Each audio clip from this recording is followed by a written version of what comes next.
Welcome back, everyone. It's Financial Fridays again. So last week we talked about relying on their business as their retirement plan and not having a current business valuation. This week we wanted to kind of change the direction of it and talk about having no partnership or buy-sell agreement and then not having an appropriately funded sinking fund. So to start things off, let's start with having no buy-sell agreement. What a buy-sell agreement is it is a succession plan that is kind of says what happens if an owner or co-owner can no longer run a business. From what I can tell, there's two really important parts to a buy-sell agreement. The legal documentation, which is just when it's going to start being acted upon, kind of what happens and what the details are for it, and then funding for it, so how they're going to get the money, how they're going to provide for this thing.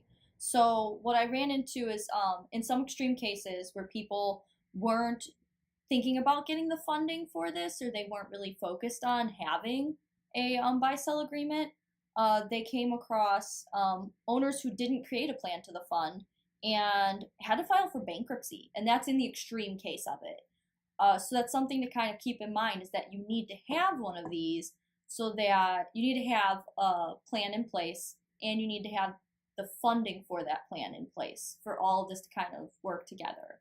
Now, speaking of funding, that can lead us into our second thing, which is a business that doesn't have an appropriate sinking fund. What a sinking fund is it's used to build cash pools for the company. It's earnings that are used for a specific purpose. So it's like things in ways that they can set aside money to be used towards the longevity of the business, or if they need to create a buy-sell agreement. It's things to that sort.